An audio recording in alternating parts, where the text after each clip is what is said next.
안녕하세요, 박영진입니다. 제가 토지 수용, 매수 청구, 매도 청구, 그거에 대해서 이제 직접 강의를 좀 한 5편에 가서 제가 하고 있고요.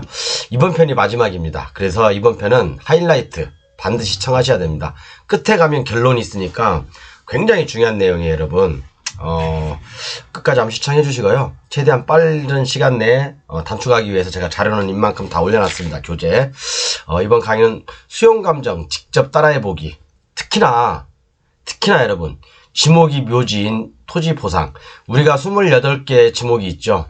28개의 지목이 있습니다. 이 지목마다 평가하는 방법이 다 달라요. 제가 나중에 뭐 여러분들께 이거 한번 강의를 해드리겠지만, 예를 들어서 목장용지의 평가, 그죠? 뭐 43조에는 접종지의 평가, 44조에는 종교용지 등의 평가, 그 다음에 이번에 할 거 묘지의 평가가 있거든요. 그죠? 묘지용지에 대한 평가, 어떻게 감정을 할 것인가, 수용 감정을 어떻게 할 것인가.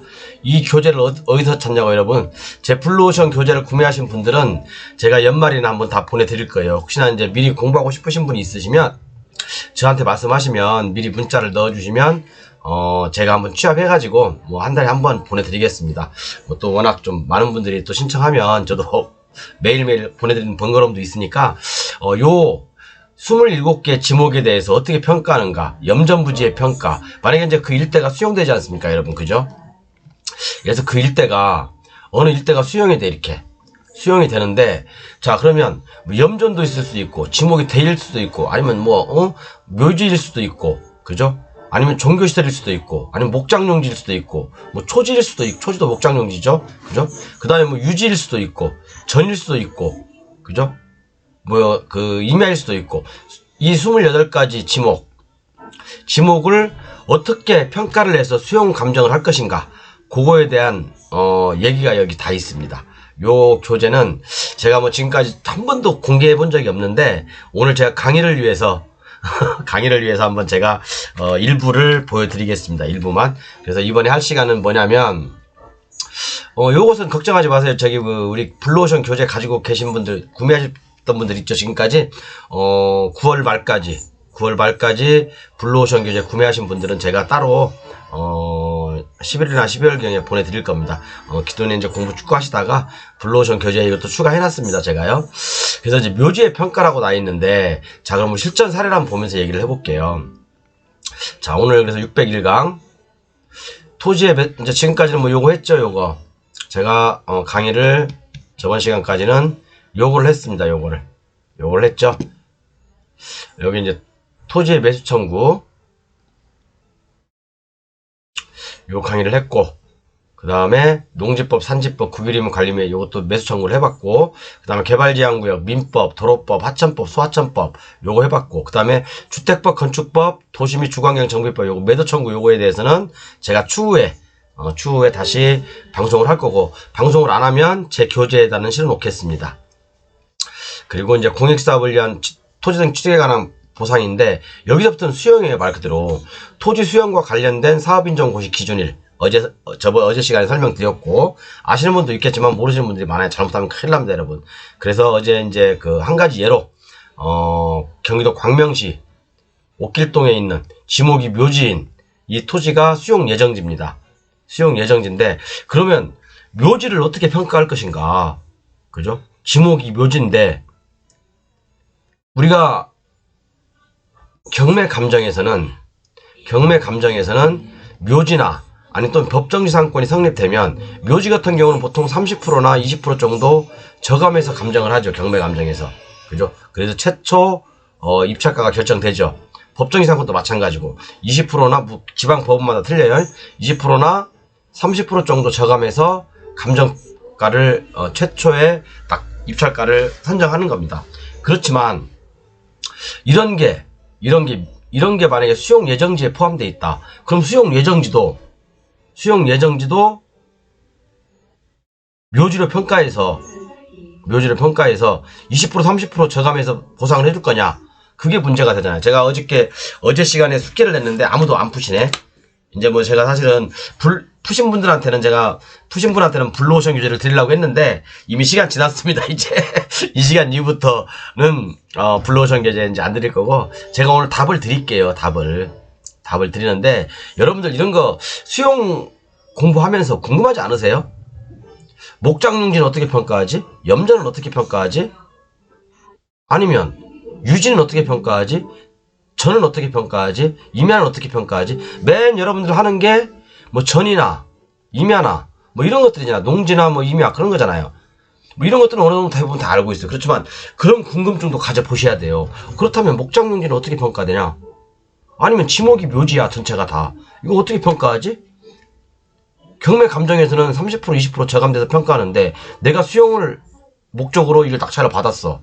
그러면 이 수용 보상도 20, 30% 저감해서 보상해주는지 그거 궁금하지 않으세요? 그리고 직접 이런 감정평가사가 하는 것보다 내가 직접 계산해보셨어요 여러분 이거? 계산을 직접 한번 해보신 분들은 진짜 실력이 많이 들어요. 왜 그러냐면 이게 저도 외우지는 못해요. 그 공식을 대충은 아는데 외우지는 못해요. 제가 교재를 보면서 말씀드릴 건데 외우지는 못해요. 제가 뭐 어떤 이런 공법 강의하면서도 저 외우고 그런 거 안 합니다. 저는요. 그냥 전체적인 바운드리를 이해할 뿐이고 그냥 남들보다 빨리 많은 법들을 읽어보니까 그만큼 많이 알고 있는 것 뿐이지 저도 외우는 건 여러분들보다 더 못 외워요. 궁금한 것은 저는 항상 뭐라고 했어요. 제가요. 제 교재에 다 실려 있으니까 컨트롤 F 쳐서 검색한다. 그렇게 했잖아요. 자꾸 말이 딴 데로 샜는데 자 빨리 해볼게요. 자 요 물건입니다. 경매 물건 한번 볼게요. 자 요 물건 묘지죠. 광명시 옥길동 묘지 620평입니다. 2050제곱미터고 그죠? 감정은 7억 5천에 되어 있습니다.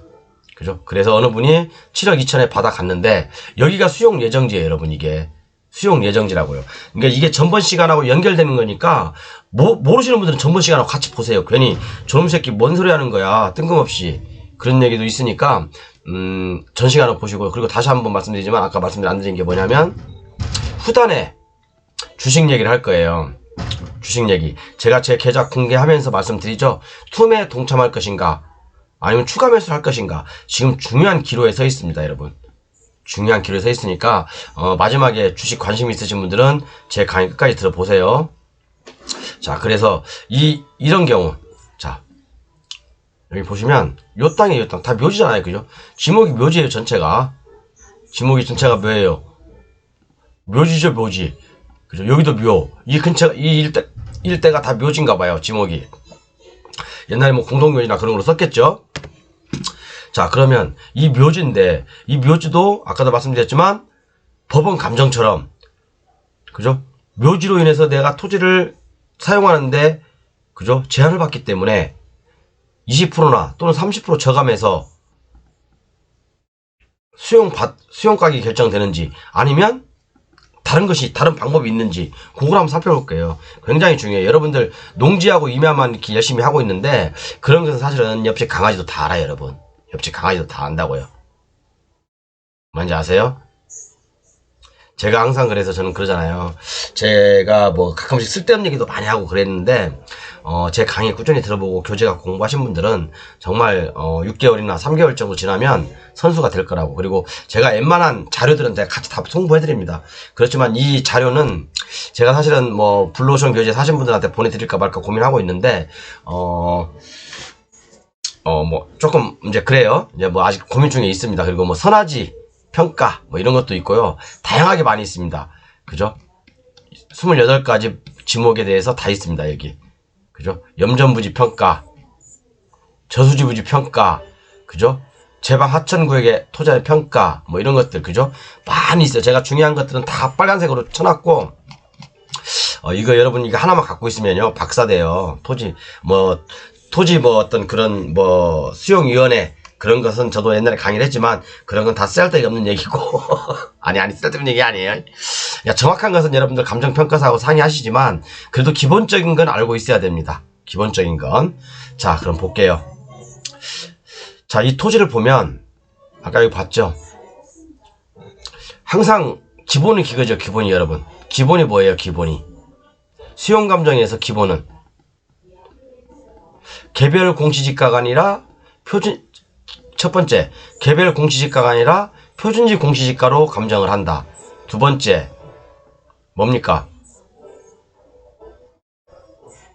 개별 공시지가가 아니라 표준지 공시지가를 한다. 그 다음에 각 사업마다 저번 시간에 다 얘기했어요. 중요한 거니까 저번 시간에 각 사업별로, 그러니까 예를 들어서 막 여기는 공공주택 특별법이죠. 여기는요 공공주택 특별법, 아니면 뭐 도시철도, 아니면 뭐 그 경제자유구역, 각각의 법률이 정하는 개발이 있죠. 그 개발에 따라서 수용 감정의 기준일이 있다고 제가 저번 시간에 설명드렸습니다. 이제 설명 안 드릴 거예요. 수용 감정의 기준일이 제일 중요합니다. 이게 중요한 겁니다. 그죠? 그 다음에 세 번째, 웬만하면 우리 감정평가사님들도 그죠? 거래 사례가 있을 거 아니에요. 거래 사례, 인근 거래 사례, 주변의 거래 사례, 거래 사례를 웬만하면 가격을 맞춰주려고 노력을 해요. 그것이 바로 다시 한번 조금 이따 설명하겠지만 그 밖의 요인을 통해서 보정을 해줍니다. 보정을. 그죠? 예를 들어서 이 표준지 공시지가의 평가 금액하고, 조금 더 설명할 거예요. 표준지 공시지가의 평가 금액하고 옛날에 거래 사례가 뭐 표준지가가 100원이 됐는데 거래 사례는 130원이 됐어. 근데 이 조건은 뭡니까? 이 토지 보상 사업인정 고시일 이전이어야 된다는 얘기죠. 이날 이전이어야 된다는 얘기. 이 이후에 거래된 건 필요가 없어요. 이날을 기준으로 해서 보상을 한다는 얘기예요. 그래서 자, 그러면 지금 여기서 이제 뭐 보면 1.3배 정도 차이 나잖아요. 그죠? 그러면 감정평가사들도 이 거래 사례를 맞추기 위해서 많이 노력을 해준다는 거죠. 거래 사례도 뭐 하나만 뽑는 게 아니라 몇 개 평균을 내는 거예요. 평균치를 내는 겁니다. 평균치를. 유사한 토지를. 그죠? 그렇기 때문에 내가 토지 뭐 보상이 적게 나온다. 그럼 분명히 이의신청을 하셔야 돼요, 여러분들. 이걸 알아야지만 여러분도 언제까지 전문가들한테 맡기고 그럴 겁니까? 이건 내가 볼 때는 불합리한 가격인데 왜 이 가격으로 평가했지? 대부분 다 그 밖의 요인을 통해서, 그 밖의 요인이 말 그대로 그냥 거래사라, 이거 표준지 공시지가하고 과거에 거래 사례가 있다면 이걸 비교해서 보정을 해주는 겁니다. 보정을. 예를 이거 100원, 이게 130원이면 얼마입니까? 이것은 1.3이죠? 1.03 어떻게 이렇게 해서 이제 해줍니다. 이렇게 보정을 해줘요. 조금 더 설명드릴 거예요. 자, 그러면 볼게요. 일단의 토지에 대해서 우리가 평가를 할 줄 알아야 돼요. 자, 여기가 도로입니다. 여기가 도로. 이거에 대해서 잠깐 다시 한번 말씀드리지만 이 물건에 대해서 잠깐 저번 시간에 브리핑 했으니까 저번 시간하고 연결된 거예요. 자, 그럼 이게 표준지예요, 여러분. 이게 314 2번지하고 이걸 갖다 두 개 이제 비교 평가를 하는 거죠. 근데 이건 개별 공시지가고 이건 표준지니까 표준지 공시지가를 갖다 써야 되겠죠. 표준지 공시지가는 49만 원입니다. 제곱미터당. 그죠? 그러면 이것은 표준지는 도로하고 접혀져 있으니까 좋겠죠. 근데 지금 현재 본건지 우리가 낙찰받은 거, 이분이 낙찰받은 것은 표준지보다 이것이 열세예요, 우세예요? 열세죠. 이게 열세. 불리하다는 얘기잖아요. 이것은 도로가 붙어있고 이것은 도로가 붙어있지 않고. 그죠? 그러니까 이게 표준지가 더 우세하다, 그렇게 판단하는 겁니다. 이해 가셨죠?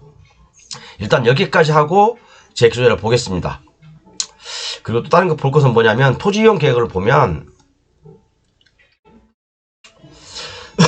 빨리 해야 되는데 목이 아파서 요즘은 이제 죄송합니다.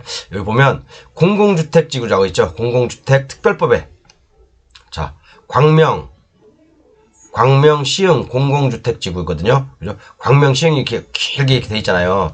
여기가 바로 공공주택 특별법에 의해서, 모르시면 분명히 전 시간 보라고 했습니다. 공공주택 특별법에 의해서 지정된 지구예요. 그러면 공공주택 특별법에 의해서 보상의 기준이 되는 것은 언제일까요? 보상의 기준이 되는 거. 보상의 기준이 되는 것은 공공주택 특별법에 의해서 보상의 기준일은 언제? 사업계획 승인을 고시한 때. 그러면 이 옥길지구는, 이 광명 시흥지구는, 그죠? 공공주택 특별법에 의한 사업이 시행이니까, 사업이니까. 그러면 여기에 대한 보상의 기준일은 언제라고요? 사업계획 승인하여 고시한 때. 그럼 이것은 물어봐야 되겠죠. 사업 시행자한테. 국토교통부에 전화를 해보면 되겠죠. 그죠? 그러면 알려줄 거예요. 2020년인지, 2021년인지, 2022년인지, 2023년인지 알려줄 거예요. 알려주면 몇 월 며칠 있냐라고 하면 그날을 기준으로 해서, 그날을 기준에 대한 표준지 공시지가를 기준으로 감정평가를 하는 겁니다. 그죠? 그 이후에 만약에 이날 기준일을 이날보다 나중에 샀다 하더라도 인하를 기준으로 합니다. 인하를. 전에 산 사람들도 인하를 기준으로 하는 거고, 다. 내가 뭐 여기서 이 기준일이 사업계획 승인 고시한 때 기준일, 그죠? 사업인정 고시일이 고시일날 표준지공시가가 100원이었는데 내가 이 이후에 500원 주고 샀다. 그럼 500원 다 보상해줍니까? 안 해준다는 얘기예요. 이 양반은 피박 본다는 얘기예요. 피박 본. 사람들이 잘못 알고 있는 상식이 너무 많아요. 자, 그래서 볼게요. 자, 이 물건은 제가 그래서 여러분들의 이해를 돕기 위해서 600강의 이거 아니다. 요거 아까 했고 어제 시간에 했구나. 어제 시간에 죄송합니다. 자꾸 연결돼가지고 그래요. 여기 601강이죠. 모르시는 분은 제 교재 643페이지에 있습니다. 기본 교재에 실려 있거든요. 기본 교재 참고하시면 거기에도 상세히 설명이 돼 있어요. 그래서 매수청구, 매도청구, 토지수용 법정 총정의 수용 감정을 직접 해보자 해서 지목이 묘지를 어떻게 평가할 것인가. 자, 한번 먼저 읽어볼게요. 제가요. 이 물건이죠. 옥길동, 아이고 엄마. 자, 옥길동 이 물건입니다. 지목 묘지라고 아까 설명드렸고 2050제곱미터, 다시 말해서 620제곱미터, 620평. 자,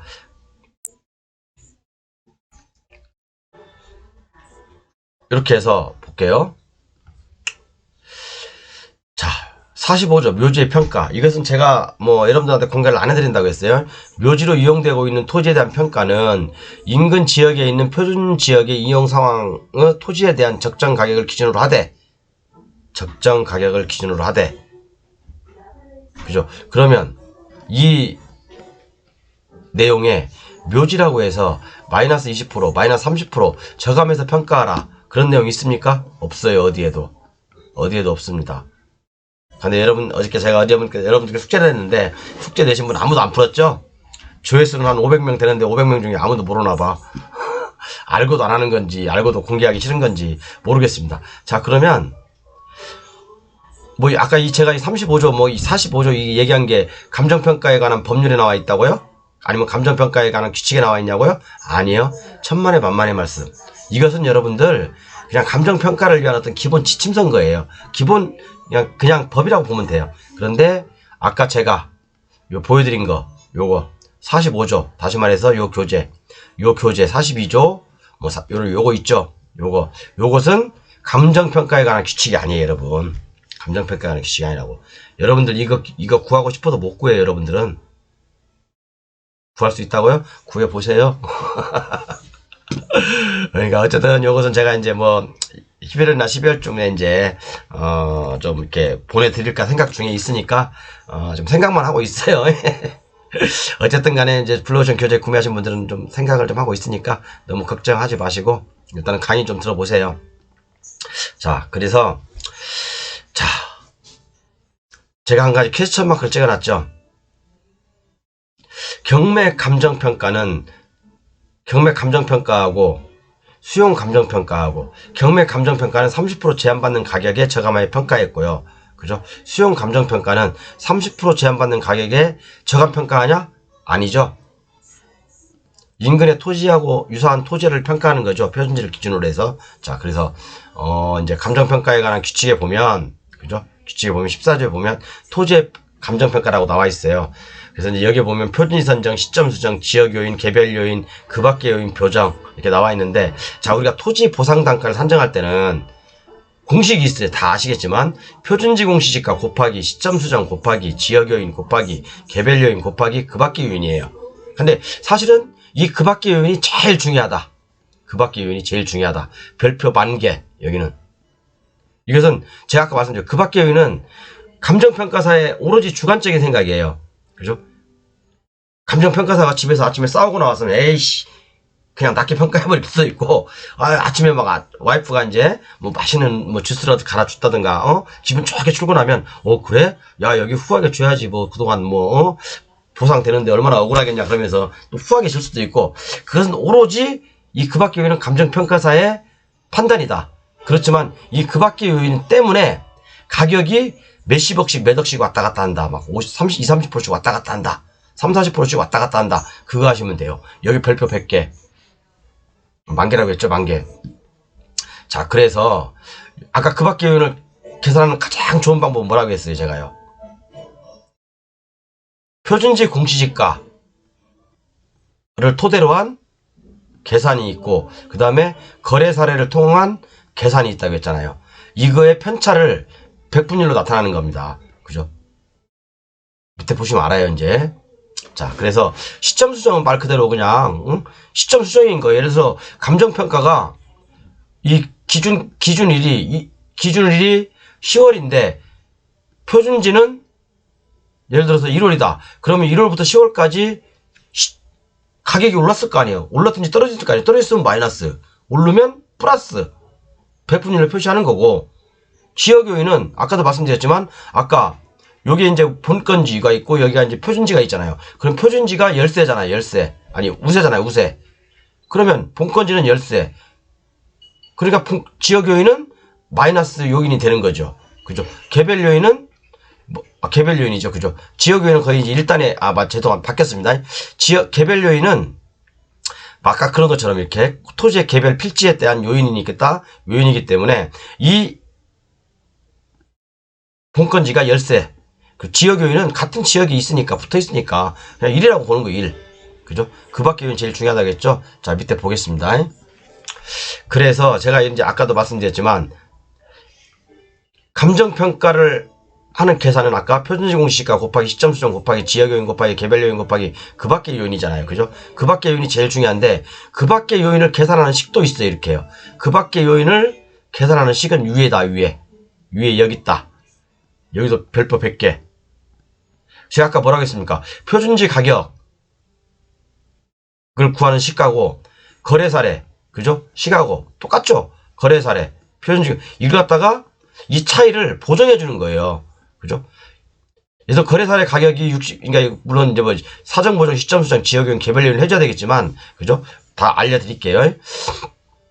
이 거래 사례 가격이 계산한 가격이 68만 9천 원 나왔어. 그런데 표준지 가격은 50만 7천 원 나왔어. 그럼 이 편차가 얼마예요? 35% 나죠?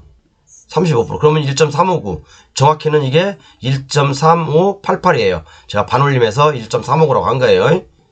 이해 가시나? 그죠? 그래서 원칙은 그거예요. 원칙은. 원래는 시간이 빨리 가죠. 토지 보상 단가. 토지 보상 단가를 계산할 때는 표준지 공시지가, 시점 수정, 지역 요인, 개별 요인, 그 밖의 요인이 있는데, 자, 이것은 다 나와 있는 데이터예요. 그죠? 우리가 이제 경매 감정에 보면 이 가격 그냥 집어여면 돼요. 집어여면 돼요. 그런데 그 밖의 요인을 구하는 식은 어디 있다? 그 밖의 요인을 구하는 식은 여기 있다. 여기. 그래서 아까도 제가 서두에서 설명드렸지만, 그 밖의 요인이 제일 중요하다, 제일. 기타 요인이라고 했는데 그 밖의 요인이거든요. 별표 5만 개, 진짜 이건 5만 개도 지나치지 않아요. 그죠? 이거 가지고 감정평가가 막 30%, 20% 막 차이가 나고 그랬습니다. 감정평가 금액이. 그래서 이 부분이 잘못됐기 때문에 내가 토지 수용을 좀 적게 받는 거고 많이 받을 수도 있고 그런 거예요. 그죠? 아까도 제가 설명드렸지만, 자, 표준지 공시지가의 가격이 있을 거예요. 그죠? 여기에. 그리고 지역에 거래된 가격 사례가 있을 겁니다. 이거의 편차를 백분율로 나눈 거다. 그럼 이게 이제 1.359 이렇게 나옵니다. 그럼 자, 계산해 볼게요. 자세한 것은 제가 밑에 이제 캡처를 해놨거든요. 자, 이 아까 그 물건은, 자, 지가 변동률이 있잖아요. 그죠? 이 지가 변동률이 뭡니까? 시점 수정이야, 시점 수정. 그죠? 지가 변동률에서 이제 뭐 이렇게 구하는 식이 있습니다. 이렇게 1월 1일부터 이건, 그러니까 이 감정은 2022년 10월 28일 날 된 거예요. 이게 나중에 중요한 거니까 좀 잘 보세요, 이거. 그죠? 제가 지금 아까 결론에 제가 중요한 얘기 4가지를 한다고 그랬죠? 중요합니다, 이건. 자, 이것은 그러면 이 표준지 공시지가가 1월 1일 날로 돼 있으니까 1월 1일부터 감정평가한 시점이 언제예요? 10월 28일이죠. 10월 28일까지의 지가 변동률을 이렇게 표시한 겁니다. 이렇게 나눈 거예요. 이것도 여러분들 다 계산할 수 있어요. 좀 어렵죠? 복잡하죠? 이런까지 할 필요 없다는 얘기예요. 자, 두 번째. 지역요인 비교. 지역요인은 뭐라고 했어요? 자, 이거하고 바로 옆에 붙어 있으니까 지역요인은 똑같다. 그죠? 그냥 1로 하는 겁니다. 1.000 이렇게 하는 거고. 그 다음에 공시지가 기준법에 의한 공시지가. 이게 표준지 공시가거든요. 표준지 공시가가 49만 원이었죠. 그죠? 그러면 적용 단가가 얼마 나오냐? 그래, 아까 말씀드렸죠. 시점 수정은 아까 여기 나와 있죠. 1.3519. 그냥 갖다 넣는 거고. 지역 요인은 아까 뭐라고 했어요? 1. 그냥 갖다 집어 넣는 거고. 개별 요인은 아까 이제 밑에 설명하겠지만 개별 요인은 한 25% 정도 분리하잖아요. 그죠? 이게 본건지고 여기가 표준지인데 표준지는 도로하고 접해 있기 때문에 이게 더 우세하죠. 우세. 이게 열세고. 그러니까 본건지는 0.735. 그러니까 한 5% 정도가 열세다. 그렇게 평가하는 거예요. 그 밖의 요인. 이 그 밖의 요인이 제일 중요하다니까요. 35%를 더 평가했잖아요. 그죠? 35%더 평가했어요. 1.35를 했어요. 왜 했냐? 볼게요. 자. 여기 이제 보면 거래 사례가 있을 거예요. 그죠? 거래 사례. 57만, 56만, 60만, 53만. 가격 나와 있죠. 가격점 나와 있죠. 이것은 뭐 아니면 밸류맵이나 그런 데 보셔도 돼요. 여러분들이요. 그죠? 뭐 그런 데 보도 이거 거래 사례가 나와 있으니까 그거 참고하시면 됩니다. 그리고 그래서 그 밖의 요인이 제일 중요하다겠죠. 그 밖의 요인은 아까도 말씀드린 표준지 49만원 시점 수정 아까 1.3 왜 표준지가 아까 10월 25일인가 하겠죠. 가격 시점은. 근데 표준지는 1월 1일이다. 그럼 1월 1일부터 10월 25일까지 가격 변동률 이렇게 나타낸 거거든요. 자, 그래서 이걸 갖다 곱하면 50만 7천이 나옵니다. 그리고 평균 거래 선례가 있을 거 아니에요. 그 지역의 평균 거래 사례 가격을 57만 4천으로 잡은 거예요. 그죠? 시점 수정은 아까 똑같은 원리죠. 그죠? 시점 수정은 똑같은 원리입니다. 그리고 지역 요인은 똑같다고 했죠. 개별 요인은 아까 우세하다 이게 우세하다고 했죠. 그러니까 이 매매된 사례 토지 매매된 사례에 그 지역 요인을 비교한 겁니다. 그럼 요것이 이제 이렇게 나온 거예요. 그러면 요거하고 편차가 있을 거 아니에요. 나누면 돼요. 나누면 1.35 888이 나올 거예요. 그래서 이제 반올림해서 1.359가 된 거예요. 자, 이게 가셨죠. 모르면 제 방송 몇 번 들어보시고, 그리고 아까 그 640 몇 페이지야. 제 교재 643페이지 참고하십시오. 여러분 기본교재 가지고 계신 분들. 자, 그렇게 해서 요 가격이 나온 거예요. 1.359라는 게. 그래서 여기다 1.359를 넣어버리면 52만 7천원이 나오죠. 자, 52만 아이고, 자, 이제 어차피 이제 결국 나온 거예요. 자, 그러면 52만 7천원이 나왔죠. 곱하기 이게 몇 평이에요? 2020제곱미터죠. 그럼 얼마 나와 이게? 계산해 볼게요. 제가 이게 뇌는 좋은데 머리가 안 좋아서 527 곱하기 2020은 10억 6천 10억 7천 나오네요. 그죠? 10억 6천 정도 나오네요. 10억 6천 4백 정도 나오네요. 제가 제 계산으로는 10억 6천 4백 정도 10억 6천 정도 그냥 10억 7천이라고 합시다. 10억 7천 나오거든요. 자, 그러면 볼게요. 감정평가는 얼마나 되는지. 자, 감정평가는 7억 5천이죠. 자, 그런데 여기서 보시면 여러분들 중요한 게 뭐냐면 감정평가서 한번 볼게요. 이게 경매감정이잖아요.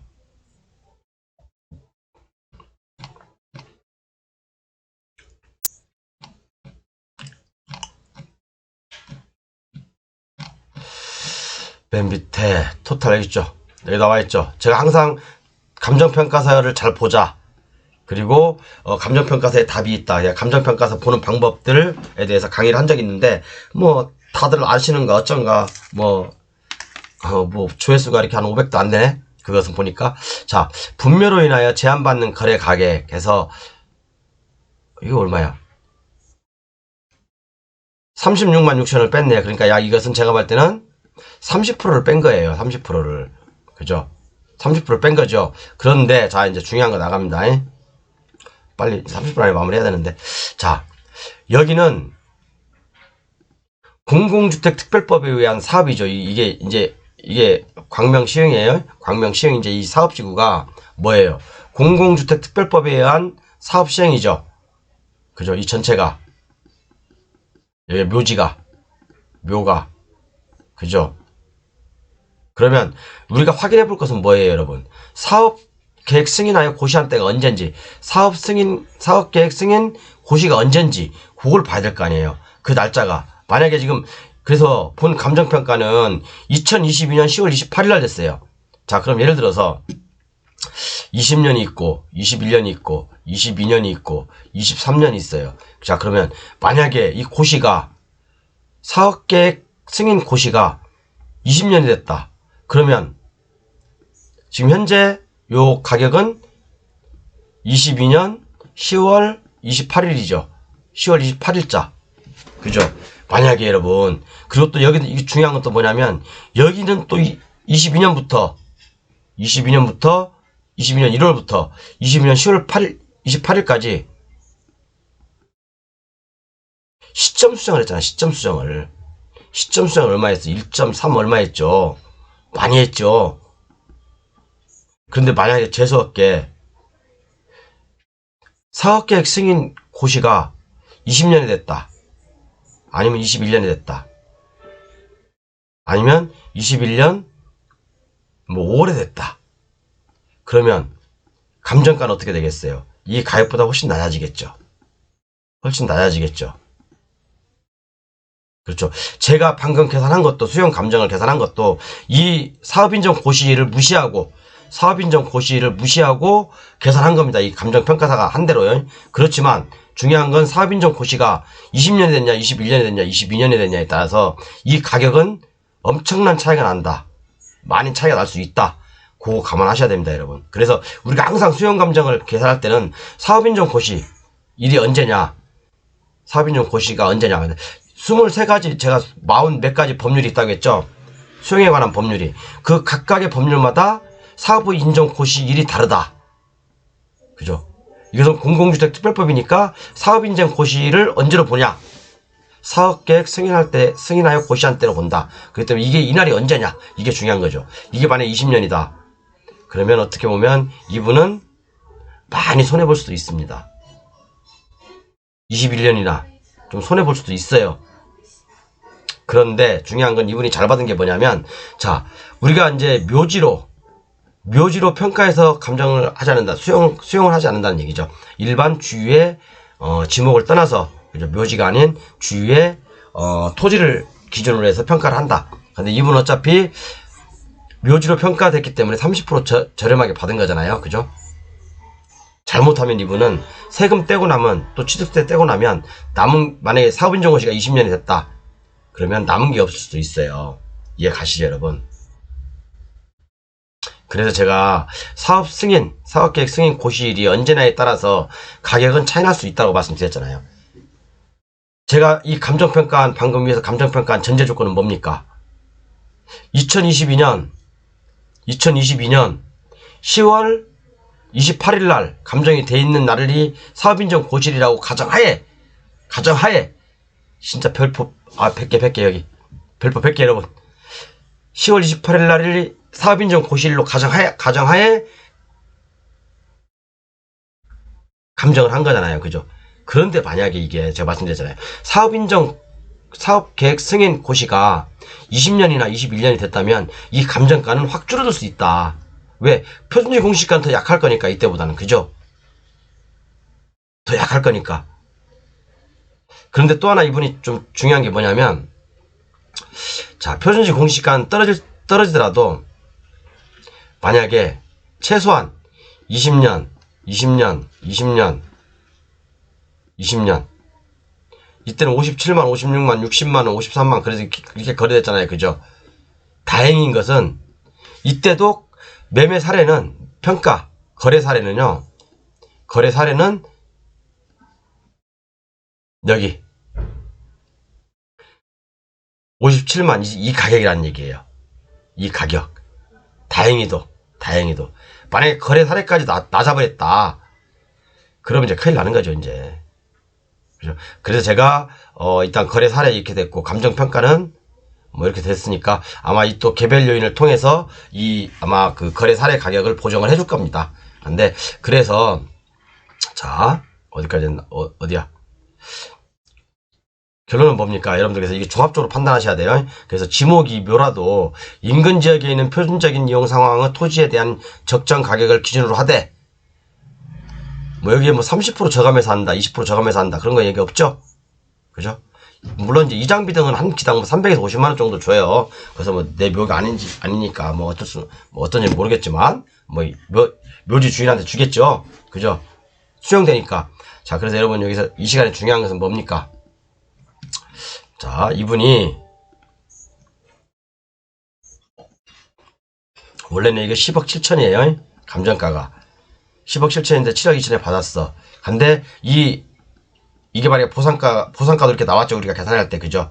이 정도 나왔죠. 그런데 이 기준은 뭐예요? 2022년 10월 28일을 기준으로 했다. 2022년 10월 28일을 기준으로 했다. 그죠? 만약에 20년이다, 21년이다, 22년이다. 만약 20년으로 돌아간다면, 감정가는 더 낮아질 수 있다. 그런데 다행인 건 뭐냐? 다행인 건 거래 사례가, 그죠? 사례 단가가 낮지가 않다는 얘기예요. 그죠? 사례가 낮지가 않다는 얘기예요. 자, 그러면 다시 교재로 돌아가 보겠습니다. 이거 아닌데? 이거 아니죠? 자, 교재로 돌아가서 여러분 생각을 해봅시다. 자, 거래 사례 요 금액들은 변하지 않는다고 합시다. 그러면 아무래도 표준지 공시지가는 만약에 20년이다. 그럼 좀 낮아지겠죠. 만약에 41만원이야. 그러면 이 비율은 더 높아지겠죠. 비율은 더 높아져요. 그러니까 웬만하면 공인중개사분, 아니, 감정평가사분들도, 그죠? 감정평가사분들도, 이 기타 요인을 통해서 많이 보정을 해주려고 노력을 해요. 많이 보정을 해주려고. 자, 그러면 이건 예를 들어서, 자, 이제 7억 2천, 7억 3천에 낙찰받았다고 합시다. 7억, 이제 수용 예정가는 10억 한 7천, 10억 7천이라고 합시다. 그러면, 자, 2025년인가 보상돼 있죠? 그럼 2년 남았네? 1년 얼마 남았네. 자, 그러면 이분이 이제 취득세까지 합치면, 그죠? 한 뭐 7억 7천 들어갔겠죠? 7억 7천. 그러면, 10억 7천에서 7억 7천 빼면 얼마야? 3억 남네? 3억 남죠? 3억의 차익이 생기죠? 이 가격이라고 가정했을 때. 자, 그러면 단기 매매니까 얼마? 50% 세금 떼고 1억 5천 남네? 3년 기다려서 1억 5천을 벌 거냐? 아니면 2억을 벌 거냐? 그거죠, 여러분들. 판단은 여러분들 몫입니다. 판단은 여러분들 몫이라고요. 그래서 우리가 수용감정, 수용지 어떤 그런 거, 사실 이런 데서 뭐 오래전부터 뭐 가지고 있지 않은 분이라고 한다면 대박을 내기는 쉽지 않습니다. 요즘은 이제 이렇게 저처럼 감정평가사든 변호사든 많은 분들이 이렇게 분석을 하기 때문에 또 감정가가 많이 높아요. 낙찰가가. 그게 대부분 다예요. 요즘은요. 꼭 이 물건이 그렇다는 건 아니에요. 이분 낙찰받은 분 오해하지 마세요. 그러니까 이 물건이 해서 그러니까 남긴 남는데 첫 번째 변수가 고시일이 언제냐. 그게 따라 가격이 좀 많이 차이가 날 수 있고요. 가격이 많이 차이가 날 수 있고. 두 번째, 세금 문제죠. 세금 문제. 차포되고 나면 사실은 뭐 어떻게 될 수 있다. 그런 거죠. 그래서 한번 이런 것도 한번 고민해보자. 다 이해 가셨나요? 자, 이제 일단은 뭐 이 얘기는 그만하고 이제 다 이해 가셨죠? 이제 주식 얘기를 좀 해볼게요. 중요한 제가 좀 결정을 내려야 될 시기라 주식 얘기를 좀 해보겠습니다. 주식에 관심 없으신 분들은 나가셔도 됩니다. 나가시고, 자, 여러분 업종으로 한번 볼게요. 제가 좀 이제 주식 얘기하니까 편하게 담배 한 대 펴볼게요. 뭐 주식 얘기하면 사실은 저도 이제 뭐 지금 한 40분 정도 이렇게 토지 수용에서 강의를 했는데, 아까 그리고 그 문서는 아까 그 제가 보여드린 이 문서 있죠? 이 문서는 사실은 제가 아무한테나 이렇게 보여드리는 거 아니에요. 솔직히 말씀드리면요. 요것만 알고 있어도 굉장한 도움이 많이 됩니다, 여러분. 굉장히 많이 도움이 돼요. 요것만 알고 있어도. 그렇죠? 제가 이제 묘지에 대해서만 잠깐 45조에 있는 묘지만 설명드렸는데 굉장히 많이 도움이 됩니다. 어쨌든 자 보십시오. 담배 한 대 피겠습니다 여러분.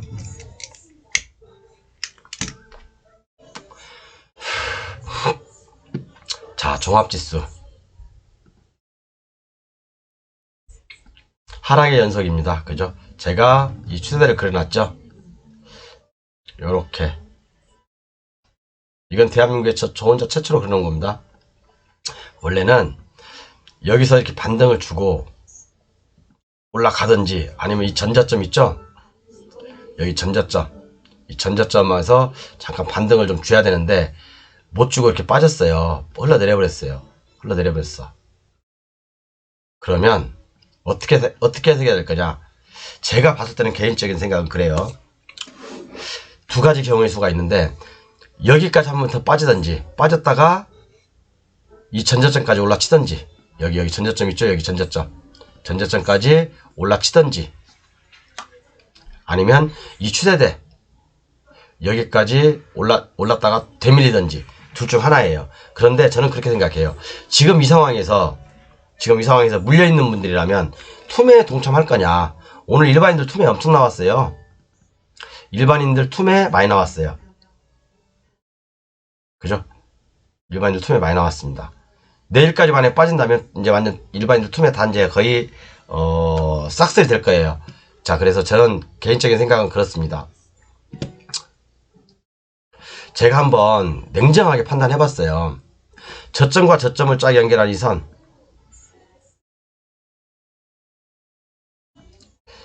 여기 저점 하나, 여기 저점 두 개, 여기 저점 세 개.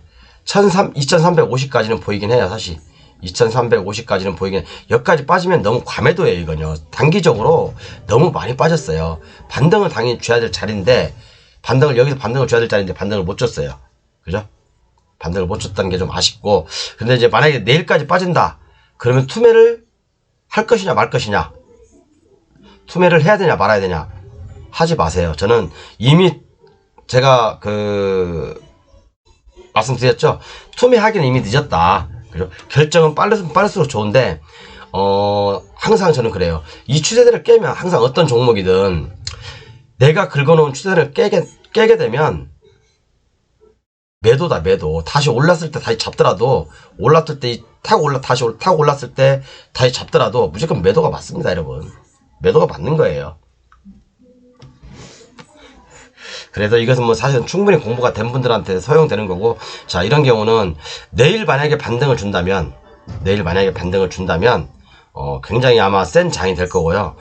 그렇지 않고 내일 만약에 개발학을 보여서 투매를 다시 한번 유도한다면 내일이 아마 단기 바닥이 되지 않을까. 오늘이나 내일이 아마 단기 바닥일 가능성은 굉장히 높습니다. 물론 이때도 여기서 올라쳤어야 정상인데 올라치지 못하고 이제 뭐 대외적인 악재로 인해서 계속 빠지고 있는데, 어쨌든 뭐 지수는 지금 반등 구간에 와 있다. 근데 여기서부터 여기까지 구간에서 여러분 지수는 뭐 한 10%밖에 안 빠졌지만 여러분들 계산은 마이너스 20% 마이너스 30%일 거예요. 진짜 농담 아니라. 제가 어제 그랬죠. 오늘 두산 로보틱스 상장과 동시에 로봇주들 아마 뒤지게 쳐맞을 거다. 오늘 다 뒤지게 쳐맞았어요, 로봇주들. 저번에 ARM 상장과 관련해서 반도체 관련주들이 다 뒤지게 두드려 맞듯이, 그죠? 재료가 다 반영된 거라고 봐야죠. 근데 어저께 저 잠깐 이제 MBN인가 그거 봤거든요. 어떤 전문가가 나와가지고 로봇주들 내일 아침에 동시시가, 그러니까 오늘이죠. 오늘 아침 동시효과에 무조건 뭐 몰빵하라? 뭘 사자? 뭐 그런 얘기 하더라고요. 제가 속으로 미친놈. 이건 도박이에요, 도박. 그것은 여러분. 왜? 두산 로보틱스 상장과 동시에 재료의 소멸로 볼 것이냐, 아니면 새로운 모멘텀으로 볼 것이냐에 따라서 해석이 다른데요. 저는 어차피 지금까지 로봇주가 많이 올랐잖아요. 그러면 재료의 소멸로 보는 겁니다, 이걸. 물론 이제 여기서 조금 며칠 동안 두산 로보틱스가 안정을 찾으면 로봇주도 다시 반등을 나서겠죠. 아마 또 내일은 로봇주들이 아마 반등이 나올 수 있어요. 강한 반등이 나올 수 있어요. 그렇지만 저는 이제 그런 모험을 하고 싶진 않습니다. 그래서 어떻게 이렇게 종합적으로 이렇게 보고요. 미국 같은 경우는 조금 위험해요. 미국 같은 경우 다우나 나스닥, 다우 같은 경우는 정말 위험하고 하락 추세 연속이고, 나스닥도 마찬가지고 제가 이제 보여드렸죠. 그렇기 때문에 절대 무리한 배팅 하지 마시라. 절대. 그런데 자, 지금은 이제 투매할 시기는 지났다. 투매할 시기는 지났다. 제가 이제 라파스라는 예를 들어가면서 여러분들께 말씀드렸는데, 자, 라파스. 왜냐면 제가 뭐 유튜브에 좀 추천해가지고 이걸 좀 매수하신 분이 계신가 봐요. 그래서 제가 좀 이렇게 도의적인 책임하에 저는 항상 그래 얘기를 좀 해드렸는데, 저는 여기서 저도 이렇게 보유하고 있지만 여기서는 매도했다고 했죠. 근데 사실은 여기서 매도 못하시면 여기부터 오늘까지 손실이 아마 마이너스 20% 될 거예요. 다 가슴이 아프시겠지만 어쨌든 간에 뭐 종가로 이렇게 종가상 저점 오늘 저점 하나 또 이제 그었는데, 뭐 이 가격은 뭐 내일 설마 투매가 나온다 하더라도 바로 이렇게 돌리는 모습이 나오지 않을까 그렇게 생각합니다, 저는요. 그렇기 때문에 이 라파스라는 종목은 만약에 이제 여기서 1차 매도 못하신 분들, 또 여기 전저점에서 그렇게 말씀드렸는데 여기서 또 매도 못하신 분들, 3차는 어디냐? 3차는 제가 이 라인이라고 했죠. 여기 오늘 라인에서 또 매도 못하신 분도 계실 거예요. 투매는 사실은 이제 이 정도면 투매는 의미가 없어요. 투매는 의미가 없기 때문에 굳이 뭐 매도할 필요는 없다. 너무 손실이 크기 때문에. 그러니까 여러분들 이런 게 기회 비용 손실이거든요. 다른 사람들은 손실이 막 1%, 2%, 0점 몇 프로밖에 안 나는데 이 종목을 가지고 계신 분들은 손실이 많잖아요. 손실이 많으니까 다른 종목들 막 반등 세게 줄 때 오히려 이런 종목들은 가지고 계시면 이제 또 겨우 본전되는 그런 또 악순환이 반복된다고 제가 말씀드렸지만, 이렇게 한두 달 정도 고생할 수 있다. 그죠? 매도 타이밍을 놓치면 이런 상황이 벌어질 수 있으니까 좀 저도 안타까워했는데, 어떻겠습니까? 뭐 그분들의 복인데, 그러니까 뭐 결단력이 없는 거죠. 결단력이 없다기보다는 차트를 이제 아직 공부가 덜 되신 거예요. 그런 분들은. 그러니까 조금 이런 것들을 타산지적으로 삼아서 정말 좀 공부를 좀 더 했으면 저는 그런 생각입니다. 정말로. 제가 항상 얘기하잖아요. 추세선 수없이 긁어보라고. 그죠? 그리고 주식은 그거예요, 여러분들. 과감한 손절. 살 때 아주 신중하게 사지만, 아니다 싶으면 칼같이 버리고 나와야 할 줄 알아야 돼. 설령 다시 산란이 있더라도, 이게 다시 반격을 줘서, 다시 산란이 있더라도, 여기 제가 말씀드렸잖아요. 여기서 이렇게 반격을 줘서, 다시 산란이 있더라도, 매도하는 게 맞습니다. 이런 자리에서. 매도하는 게 맞아요. 전저점에서 매도하는 게 맞고요.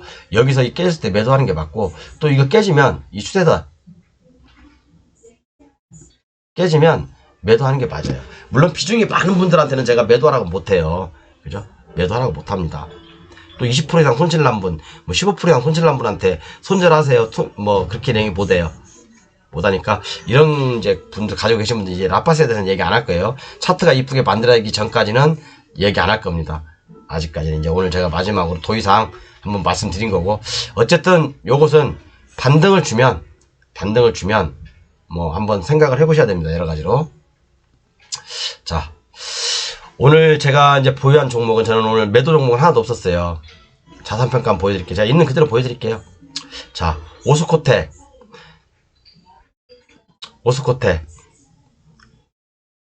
어제 플러스 700만원에서 오늘 마이너스 117만원으로 바뀌었습니다. 마이너스 2.05%. 그 다음에 모바일 어플라이언스 오늘 매수했어요. 근데 이것도 아침에 운동 끝나고 되겠더니 마이너스 이건 5.1%. 그 다음에 레고캠바이오 보유하고 있죠. 레고캠바이오 2.13%. 그 다음에 HK이노션 이것은 마이너스 1.37%. 그리고 도합 마이너스 521만 8천원입니다. 근데 이런 것도 내일 만약에 강한 반등이 나오면 뭐 한 방에 그냥 플러스로 다 전환되는 거니까 뭐 크게 걱정하지 않습니다. 그리고 제가 왜 이런 종목들 오늘 모바일 어플라이언스를 매수했는데, 자, 하나씩 볼게요. 오스코텍 가지고 계신 분들, 오스코텍하고 유한양행하고는 같이 보셔야 돼요, 여러분. 제가 오스코텍하고 유한양행은 정말 세계적인 신약이 탄생되는 순간이거든요. 이 그 기술을 판 유한양행하고 오스코텍한테 기술 이전받은 미국의 유명한 제약회사 있죠. 거기서 임상 3상을 통과했습니다. 그리고 10월 20일 날인가 아마케에서 임상 결과를 발표해 아마 좋게 나올 겁니다. 그죠? 그러면 정말로 제가 볼 때는 대한민국에서 최초로 신약, 물론 이제 공동이지만, 그죠? 공동이지만 신약이 개발된 회사가 아마 오스코텍, 유한양행일 겁니다. 제가 볼 때는요. 그래서 이 종목은 제가 뭐라고 했습니까? 이 종목은 저는 이 가격 깨기 전까지는 안 판다고 했죠. 가격 깼습니까? 제가 이때 샀죠, 이때 샀죠. 이 가격 깼어요? 안 깼죠? 그러니까 물론 이때 팔았으면 저도 한 700만원 수익이었어요. 근데 지금 이날 운동하느라고 못 팔았습니다. 운동하다가 아이고 운동 끝나고 가게 오니까 10시 쭉 흘러내려가지고 음선 쳐맞았어요. 이제 팔았어야 되는데 일단 갭상승을 보였으니까. 그렇지만 요 종목은 언제라도 이렇게 양선으로 뿜어 올릴 수 있어요. 그렇기 때문에 이 가격 깨지 않으면 저는 보유입니다. 보유. 그죠? 지금 물론 마이너스 2% 손실이지만 보유하겠습니다. 그다음 다음 종목 볼게요. 네오캠바이오 지금 제가 보유하고 있다고 했죠. 이것은 제가 설명드릴 때 뭐라고 했습니까? 물론 주식에 바닥은 없어요. 바닥 확정형이라고 했죠. 근데 이제 어제 우려한 대로 똑같이 가고 있네요. 20선 살아있고 이렇게 5일선 이렇게 좀 이렇게 음선 때리면서 어제 제가 이런 말씀 드렸죠. 20선 살아있는데 5일선이 이렇게 내려오는데 요렇게 음선 때리면 이렇게 될 수 있다고. 그러니까 오늘 꼭 그렇게 돼버렸네. 이게 참 이게 말에 저주가 있나. 그래서 요 종목도 그죠? 어차피 저는 제 손절가는 여기니까 이 가격 깨고 내려가기 전까지는 매도 안 합니다. 저는요. 매도 안 해요. 이 종목은 4만원만 안착하면 3, 4일 동안 4만원에 안착하게 되면 추가 상승 가능합니다. 그리고 이제 HK 이노엔이죠. 요것도 마이너스 2.3% 손실. 요것은 어제 매수했어요. 어제 매수했는데 어제 약간 좀 어제도 이제 장이 폭락할 때 개발학 보일 때 아침 동시효과에 매수를 했는데 지금 현재 2.3%인가 손실입니다. 그래서 이 종목도 마찬가지지만 이 가격대 여기 이 가격대 4만원 또는 여기 38,000원 깨지 않으면 매도 금지입니다. 저는 제 마인드는 그래요. 그러니까 여러분들은 뭐 판단은 여러분들 스스로 하십시오. 짧게 가져가실 분들은 뭐 11선 깨지면 매도한다 그런 마음으로 하시면 되고, 저는 아직 뭐 어떤 매도의 징후도 안 나와 있습니다. 그렇기 때문에 일단 보유. 오늘 제가 모바일 어플라이언스를 보합보다 약간 마이너스에서 매수를 했는데 요게 한 5% 손실돼요. 그렇지만 여러분 요 차트 보면 좀 복잡하죠. 뛰었다가 빠졌다, 뛰었다가 빠졌다, 뛰었다가 빠졌다, 뛰었다가 빠졌다. 이게 바로 이제 그 자율주행 관련주거든요. 자율주행 관련주인데 굳이 뭐 재무구조 나쁘진 않아요. 나쁘지 않고. 근데 요거 이제 오늘 뭐 거래량을 수반하지 않으면서 음선을 때리긴 했는데 요 종목 내일이라도 날아갈 수 있습니다. 이 종목. 그러니까 요 종목은 여러분들 손절가 여기 잡으시고 전저점 잡으시고 대응하시면 돼요. 저도 만약에 여기까지 이거 깨고 내려간다 그럼 차트 이제 속된 말로 개판으로 만드니까 매도입니다. 매도. 한 10% 손실 각오하고 매도입니다. 이것은요. 이렇게 보십니다. 그리고 이제 내일 제가 어차피 장이 종합지수가 제가 말씀드렸죠. 종합지수는 내일까지 빠지면 내일 만약에 반등을 좀 세게 줄 거고 내일까지 빠지면 마지막 투매가 나온다. 그래서 내일은 한 번 더 종목을 줍줍하겠습니다. 그러니까 어차피 이런 종목들 지금 뭐 기껏 해봤자 1, 2% 마이너스니까 1, 2% 마이너스 구간에 있으니까 아직은 또 제가 원하는 이 추세대 손절 라인을 터치하지 않았잖아요. 깨지 않았잖아요. 그렇기 때문에 매도 아무것도 지금 어떤 종목이든 매도하지 않겠습니다. 다 뭐 어제 오늘 샀던 종목들이고 요것만 명절 전에 산 거고 요 두 종목은 명절 후에, 이것은 어제, 이것은 오늘. 내일은 한 종목을 더 매수를 할 거예요. 한 종목을 더 매수하는데 이 안에서 할 겁니다. 이 안에서 할 거고 이제 보면 좀 반도체 관련주도 좀 하나 좀 편입해볼까 생각 중인데 반도체 관련주는 특별히 뭐 다른 건 없어요. 그리고 오늘 아까 말씀드렸지만 로봇 관련주 다 개박살 났죠. 8%, 12%, 뭐 11%, 14%, 11% 뭐 이렇게 마이너스. 제가 어제 분명히 말씀드려요. 로봇 관련주 손대지 마시라고. 그죠? 로봇 관련주 손대지 마시라고. 물론 이거 내일도 이제 강하게 상승 양선 보여주면 그 이후에 차트 만들어가는 거 보면서 접근하셔도 늦지 않다. 그죠? 그리고 한올바이오파마 가지고 계신 분들 보유하고, 알테오젠 어차피 지금까지 뭐 올랐다가 이 50% 등선에 지금 조정하고 있으니까 그죠? 한 번 더 지켜보자. 나머지 가지고 있는 물량은 그렇게 보고요. 그 다음에 이제 뭐 이런 바이오 관련주가 제가 좀 최상단에 많이 올라와 있는데, 오늘 렉세스 바이오가 좀 제가 이제 말씀드렸죠, 잠깐요. 오늘 요거 한 12% 정도, 15% 정도 올랐다가 처맞았는데 이것도 장이 안 좋아서요. 처맞았긴 했는데, 이 종목 저는 나쁘게 보지 않습니다. 여기서 좋은 매수 타이밍을 잡으면, 이것도 역시 한번 크게 수익이 낼 종목이라고 생각합니다. 렉세스 바이오. 플러스 때 절대 주식 사는 거 아니에요, 여러분. 플러스 때는 죽었다 깨어나도 주식 사지 마세요. 종가 외에는. 자, 그래서 이 가격대 깨면 매도한다는 마음으로 한번 마이너스 주면 내일 폭락하면 사고, 플러스 때 또 올라가면 살 필요 없습니다. 그리고 또 한 가지 보고 있는 게, 저는 GI 이노베이션을 보고 있어요. 이 종목 제가 엄청 많이 해먹은 거죠. 여기서 한번 해먹고, 여기서 팔고, 여기서 사고, 여기서 팔고, 그죠? 그 다음에 여기서 샀나? 여기 사가지고 한 5일 기다렸다가 여기서 팔고, 이제는 자, 때가 무르기인 것 같아요. 전고점을 지지하는, 그죠? 쌍바닥 찍어주고, 내일 만약에 빠져준다면, 내일 조금 빠져준다면, 이 종목은, 한번 도전해보겠습니다. 이 종목은. 그 다음에 이것도 이제 신약, 이것도 1조 5천억인가? 수출한 경력도 있고, 괜찮습니다. 이제 라파스에 대해서는 제가 더 이상 브리핑 하지 않을 거고요. 밑으로 내리겠습니다. 이제 이건. 이제 이것은 뭐, 사람들 차트가 더 이쁘게 만들어지면, 그때 저는 도전하겠다. 라고 말씀드리고, 이제 좀, 이제 이 종목, 유예에서, 이 중에서 하나, 추가로 내일 매수할 것입니다. 그러면 포트가, 제가 원하는 포트가 5개가 다 차요. 그럼 이제 이 중에서 오르면 하나씩 이제 매도 정리하는 방향으로 이렇게 갈 겁니다. 그리고 다시 한번 말씀드리지만, 저는 아까 제가 기술적 분석 해드리면서 제가 추세선 긁어놓은 거 있죠. 깨면 매도입니다. 저는 깨고 내려가면 매도예요. 저는 볼 것도 없어요. 여러분들한테 그걸 당연히 보여드릴 거고, 지금까지 그렇게 해왔기 때문에 단 한 달도 안 빼놓고 100% 이상씩 다 수익 났습니다. 지금 현재까지는, 지금 얼마야? 이번 달 말부터 했으니까, 제가 이번 달엔 제가 뭐라 그랬죠? 7천만원 갖고 시작한다 그랬죠? 7천만원 갖고 시작하니까, 이번 달까지는 지금 현재, 한 50% 정도 수익 났네, 현재까지. 지금 한 이틀 됐는데, 매매가, 그죠? 50% 정도 수익 났죠. 왜, 어디서 많이 났죠? 한울 바이오 파마에서 수익이 많이 났죠? 거기서. 지금 현재까지 50% 수익률 됩니다. 그래도, 괜찮죠? 아니, 73, 21, 74, 28. 한 40%. 40% 정도 수익률 되네요. 현재까지. 남은 기간 이제 앞으로 한 2주, 3주 남았는데, 7천만원에 100% 될까? 아니면 50%만 먹고 이제 멈출까? 라고 생각도 해봅니다. 뭐 이제 너무 저도 피곤하고. 어쨌든 뭐 이제 주식 브리핑은 여기까지 하겠습니다. 아무튼 여러분들 성공 투자하시기를 바라고요. 저는 이 중에서,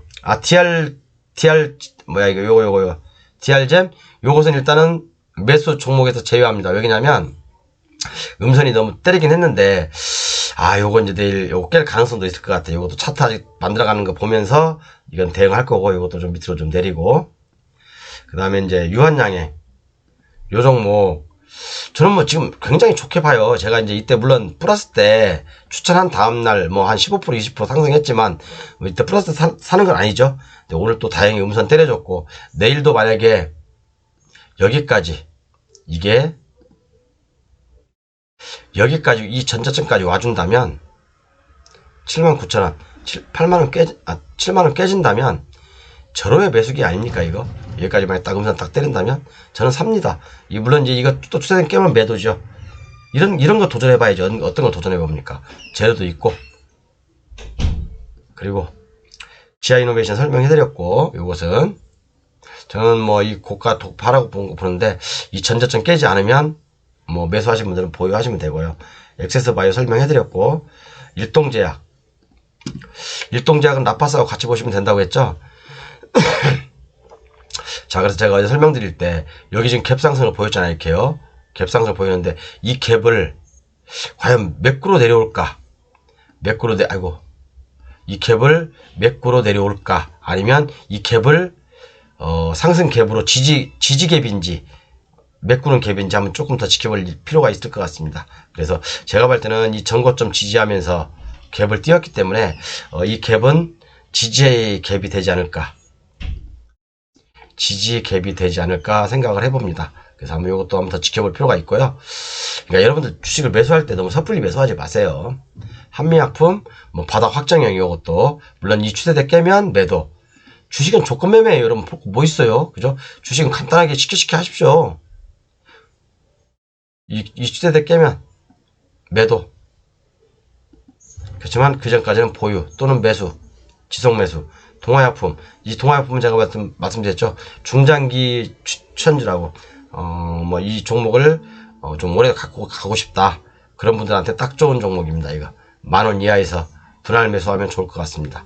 어차피 요것도 기술적으로는 원바닥 이렇게 쫙 그거 알잖아요, 그죠?